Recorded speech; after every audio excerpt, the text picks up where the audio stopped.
ಈ ಕತೆ ಸಂಗ್ರಾಮವು ವಿಶ್ವದ ಕಲ್ಯಾಣವು ಧರ್ಮ ಧರ್ಮಾದಿ ಅನಂತ ಸತ್ಯ ಸತ್ಯ ಕೇಶ ಕಳಂಕ ಸ್ವಾರ್ಥದ ಪರಮಾರ್ಥದ ಕತೆ. ಶಕ್ತಿದು ಭಕ್ತಿದು ಜನ್ಮಗಳ ಮುಕ್ತಿದು ಜೀವನದ ಸಂಪೂರ್ಣ ಸಾರವಿದು.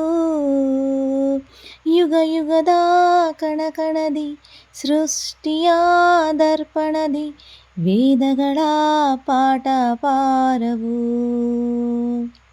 ಮಹಾಭಾರತ್ ಮಹಾಭಾರತ್ ಧರ್ಮದ ಚರಿತ್ರೆ ಇದು, ದೇವರ ಭಾಷೆ ಇದು, ಕಾಲಗಳ ಇತಿಹಾಸದ ಪ್ರಮಾಣವಿದು. ಕೃಷ್ಣರ ಮಹಿಮೆಯಿದು, ಗೀತೆಯ ಗರಿಮೆಯಿದು, ಗ್ರಂಥಗಳ ಗ್ರಂಥವಿದು ಶ್ರೇಷ್ಠವು.